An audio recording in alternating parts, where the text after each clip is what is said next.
En el día de ayer, en 14 provincias del Cibao, tuvimos un llamado a huelga con una serie de demandas.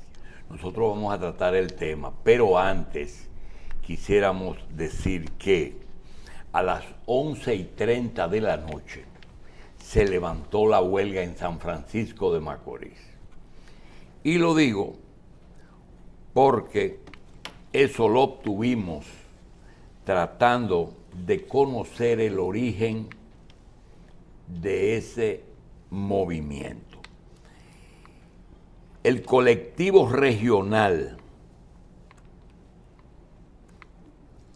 y el colectivo provincial del unido al Falpo fue que convocaron a esa huelga en San Francisco de Macorís. Estoy hablando de San Francisco de Macorís. Y el Falpo y la Asociación Provincial de Comercio, que eran las dos caras visibles en San Francisco, levantaron la huelga por decisión de esas dos organizaciones. 11:30 de la noche, San Francisco de Macorís, levantaron la huelga en San Francisco. El resto todavía no ha llegado. Nosotros vamos a tratar ese tema voy a ser arrogante, porque uno puede ser arrogante un día, ¿verdad? Con la autoridad de la edad y de la experiencia. Desde que mataron a Rafael Leonidas Trujillo, las huelgas se convirtieron en el ejercicio de un derecho que ha dado muy buenos resultados en la República Dominicana.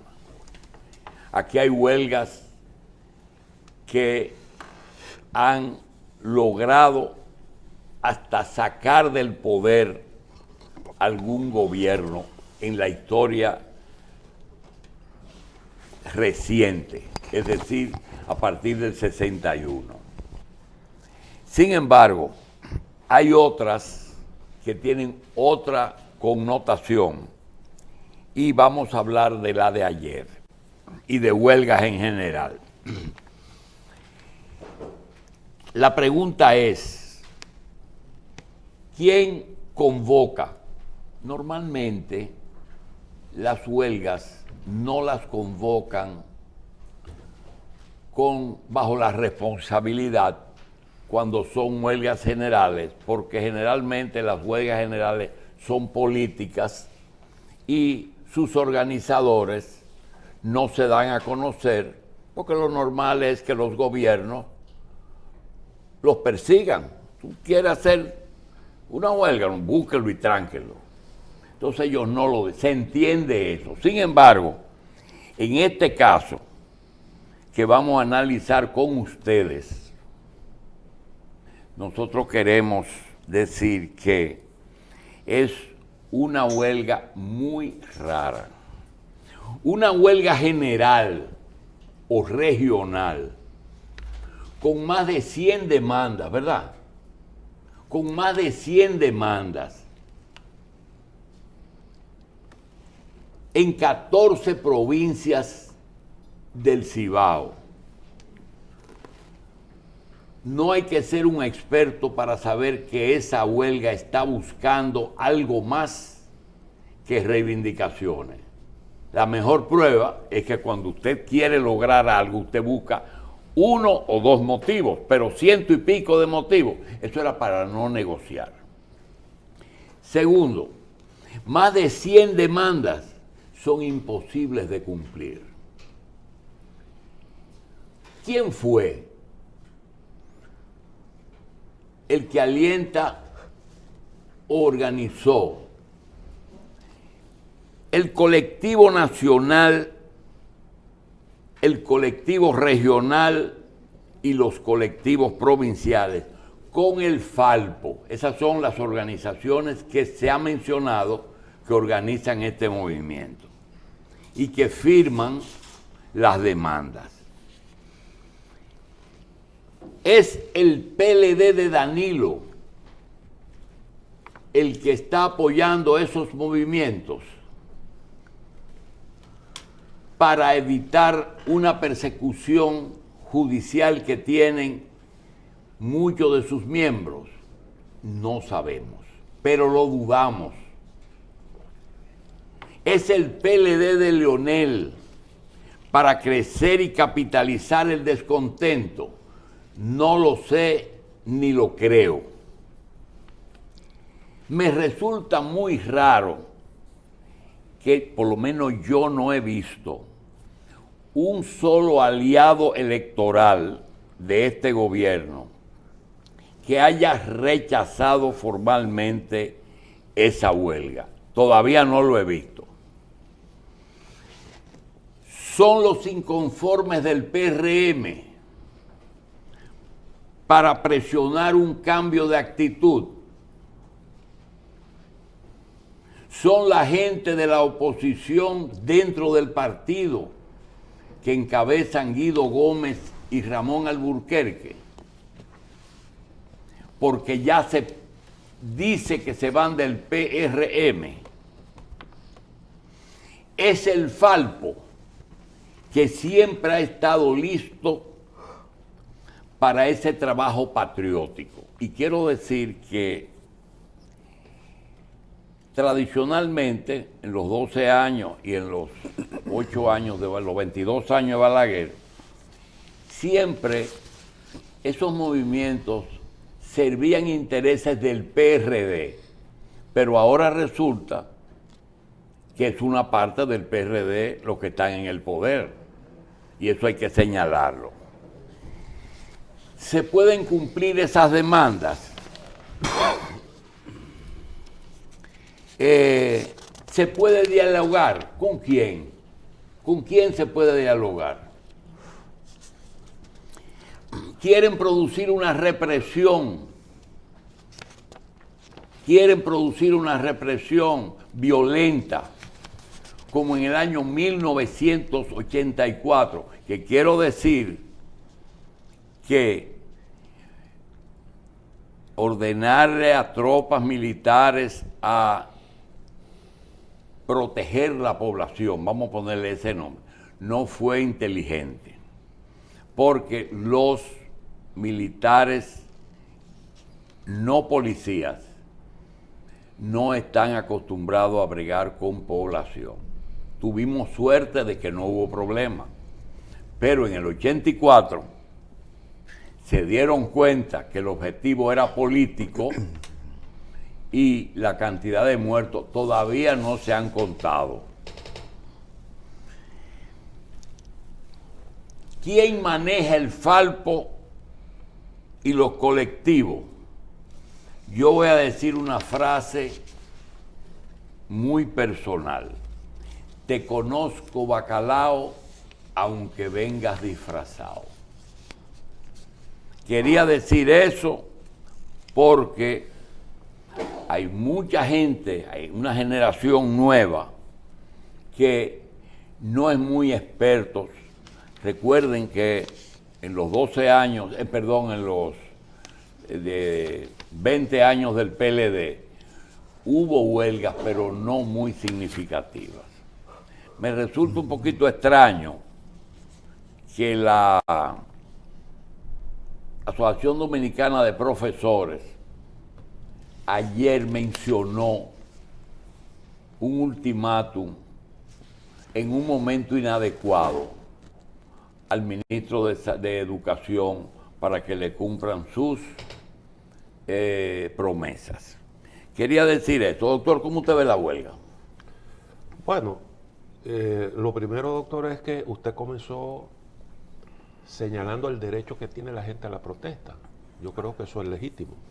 En cualquier democracia usted puede enarbolar reivindicaciones y siempre hay en sociedades como esta necesidades que hay que reclamar. Ahora, eso que nosotros estamos viendo ahí se parece mucho a lo que siempre ha hecho el Falpo. Ahí hubo incluso hasta actos de vandalismo.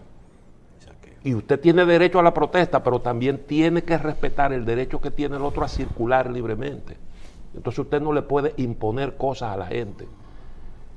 Y las protestas tienen que ser pacíficas. Ahora, la protesta como primer elemento, ¿no? Es decir, lo primero es una trompa y después hablamos. Usted se supone que tiene que canalizar por la vía civilizada cualquier tipo de reivindicación que tenga. Porque ¿qué sentido tiene usted saquear un colmado, asaltar un establecimiento comercial? Eso no es protesta, eso es simple y llanamente un acto de vandalismo. Desde el 84 para acá han pasado 38 años. Hay toda una generación o varias generaciones que no recuerdan esos episodios. Abril del 84. Desde entonces, año tras año, hay quienes tratan de replicar eso. En el mes de abril, estamos en el mes de abril. Y ahora que hay algunas inconformidades porque tenemos unos niveles preocupantes de inflación, hay gente que entiende que están creadas las condiciones para subvertir el orden. Hay grupos de esos que están convocando, que viven de eso y toda su vida han hecho precisamente. Toda su vida han hecho eso, se han dedicado a ese asunto. Esa es su especialidad. Esa es su especialidad. Ese es el Falpo. El Falpo Exactamente. es eso con diferentes nombres. Ahora hay otra cosa. ¿Por qué República Dominicana ha tenido un progreso importante en los últimos años? Por la paz y la tranquilidad social. Y eso es un bien que nosotros tenemos que proteger. ¿Qué ganaron los colombianos con 2 meses de protesta intensa? Es la pregunta que hay que hacerse. ¿Qué resuelve eso? Yo creo que el gobierno, si quisiera resolver todo eso, o sea, si se pudiera, lo haría con muchísimo gusto. El gobierno es el más interesado en bajar la inflación. Cristino, y desde tu punto de vista, el Falpo, que uno lo está escuchando de toda la vida en este tipo de procesos, si no logra nada como organización con estos fines, entonces el Falco puede servir de instrumento a otras organizaciones, a partidos políticos, a sectores. O sea, el Falco es lo que se utiliza para hacer eso. Es como cuando van a invadir tierra, que buscan una gente que saben de eso. Siempre lo ha hecho, y además de eso, las protestas son mecanismos de chantaje también. Mira, yo le voy a decir algo. Muerto Trujillo, existía en Manzanillo una empresa que se llamaba La Grenada Company.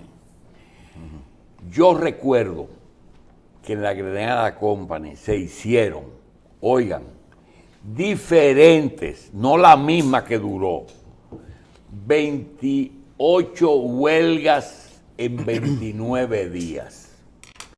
Y recuerdo que hubo 2 hechos que han pesado mucho en la historia reciente de aquí, que fue ese, porque ahí se comenzó ese tema y provocó que ellos se fueron, ¿verdad? Ahora estamos pidiéndole que venga inversión extranjera. Sí. Y la otra fue una deuda. El gobierno en ese momento era una empresa del Estado, pero realmente era una empresa de un hijo de Trujillo, en donde hoy está la Marina de Villaduarte, ahí cerca de Molinos Dominicanos, donde los barcos de molino descargan el trigo.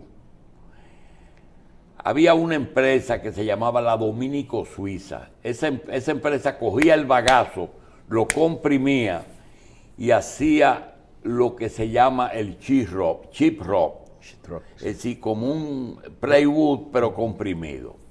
Se hicieron unos préstamos con Alemania y eso, hasta el otro día, nosotros teníamos un veto en Alemania con respecto a lograr crédito por ese asunto. Creo que el gobierno de Balaguer de los 8 años, no de los 12, de cancelar esa deuda.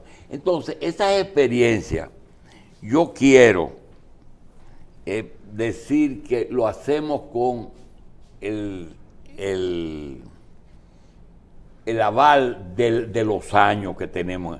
Eso lo conocemos perfectamente. Siempre el Falpo y los movimientos populares, le sirvieron de tropa de choque al PRD. Y sin embargo, el PRD, que pensaba que nunca le iba a ocurrir, en el 84 le ocurrió y lo hicieron muy mal. Porque en ese momento el gobierno pensó que aumentando los precios un Jueves Santo, las personas no se iban a dar cuenta.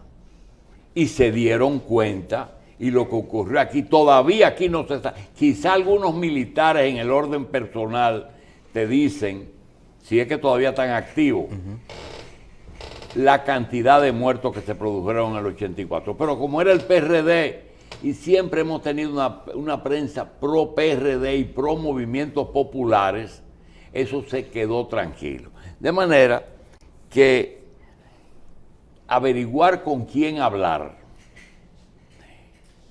dispararse 100 y pico de demandas, era para no negociar,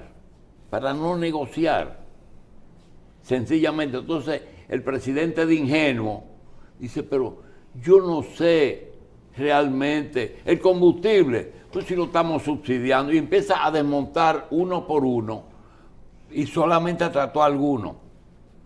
Realmente no es una huelga que está encaminada a resolverle el problema a nadie. Es una huelga encaminada a deteriorar el gobierno y es una huelga política. Y el Falpo eso es lo que ha hecho siempre ha hecho. Y no termina en nada, porque no tiene un hecho, una huelga que pueda sentirse satisfecho de haberla propiciado. Porque nadie la beneficia, porque ellos no tienen cara. No se sabe con quién hablar. Nosotros sabemos quién lo mueve. Pero, vuelvo y digo, te conozco bacalao, aunque venga disfrazado. No, y muchas veces uno que participa y que ve cuál es el comportamiento real en las comunidades, tú te pones a hablar con los empresarios, con la gente, dice, la huelga funcionó en algunos casos. Entonces, ¿qué pasa? Que como meten miedo, una cosa es que una gente diga, yo no voy a trabajar o no voy a abrir mi negocio porque quiero que se logren esas demandas, o yo no voy a salir a abrir mi negocio o voy a mandar a mi hijo al colegio por miedo. Pero ¿por qué tú crees que la Asociación Provincial ¿Tú me estás entendiendo? de Comercio está en San Francisco? ¿Tú crees que ellos están participando con la huelga? No, ellos lo que están es por miedo ahí. Es por miedo que están, miedo al chantaje. Por la experiencia que uno tiene también en algunos lugares donde se ha registrado movimientos de protesta, los que viven ahí identifican que quienes están llevando las acciones, los revoltosos, no son gente de la zona, sino que son gente que son trasladadas ahí o que van a cubrir como parte de un plan. Pero también hay que tener pendiente de que quizás puede haber algún contubernio con algún sector policial que no intervenga mientras esa gente hagan eso. Carlos, siempre ha habido sectores militares y policiales que hacen dos cosas. O actúan porque la orden superior es actuar, o hacen caso omiso al llamado y permiten para que haya problemas porque son partes del movimiento político. De la parte eso política tú lo de la sabes protesta. porque tú fuiste reportero. Hay diferentes actitudes. Eso es lo que tenemos de la huelga. Por otra parte, yo quería decir y aclarar, aprovechar que está parte del equipo aquí, que cuando yo digo que nosotros de eso sabemos, no es un acto de arrogancia, sino es un derecho. Miren, desde hace un tiempo nosotros podemos repetir algo que hasta una canción hay, pero también había un programa de televisión que se llamaba 40-20 o 20-40. Es decir, que aquí se representan dos generaciones. También quiero decir que desde el 1978, con el periódico Cañabrava, que fue semanario, diario y medalaganario, fue en el 1978 que de los que estamos aquí, habemos dos que comenzamos a trabajar ahí, Cristino del Castillo y nosotros. Estaba también Machi, esos eran los que trabajaban, pero Generoso colaboraba. ¿Quién? Generoso colaboraba. Generoso Ledesma, Fernando Peña, Fernando ¿verdad? Peña. Que acababa de salir del MPD junto con Freddy González y con Mon. Entonces quería decir, Carlos en prensa, Decena en deportes, José Israel Cuello siempre nos ha dado la mano. En medicina el doctor Hanna, Cristino todo el tiempo, excepto el tiempo que estuvo estudiando. Machi todo el tiempo hasta que murió, y todavía es un índice aquí de una orientación. Terrero, los periodistas Acosta, Lilian, y hoy vi que cumplía años una hija de don Emilio Federico Enríquez y Consuelo Despradel. Fueron personas que durante todos estos años, 44 años hace de Cañabrava y 37 de Revista 110. Lo que quiere decir que lo que hemos vivido a partir de la fundación de un medio es mucho, es muchísimo, y podemos hablar de lo que estamos hablando. El Falpo en el 1984 fue que nació, lo crearon para esos fines, que fue cuando se firma con el fondo, necesariamente los precios se iban a disparar, porque le pidieron la sincerización de la economía. Entonces, los barrios se armaron y pasó lo que nosotros vimos. Esa fue la participación más notoria de ese movimiento. De vez en cuando ellos aparecen, dicen cosas, porque los que lo fundaron aquella vez todavía están intentando beneficiarse de... Es más, si tú quieres hacer una huelga, contrata el Falpo. Eso es lo que está pasando. Y no tengo ningún temor. Si quieres hacer una huelga, contrata el Falpo, que ellos te la hacen. Con muchísimo gusto. Ahora hay que contratarlo, ¿eh? Hay que contratarlo, porque esto tampoco es regalado. Entonces, lo que hay que averiguar es de dónde sale el asunto. Y me encuentro raro que ningún aliado ni ex aliado ha hecho ningún tipo de rechazo a ese movimiento. Porque si usted llevó un gobierno al poder, ¿qué sentido tiene de sacar a ese gobierno antes de tiempo? Porque para eso usted se imagina que se suman todos esos barrios que mencionamos ayer aquí a ese movimiento. Y el que se está pensando que eso le va a producir un triunfo electoral, se equivocó, porque se lo van a hacer otra vez. El mismo Falpo se lo va a hacer, porque esa es la experiencia que tenemos. Vamos a una pausa.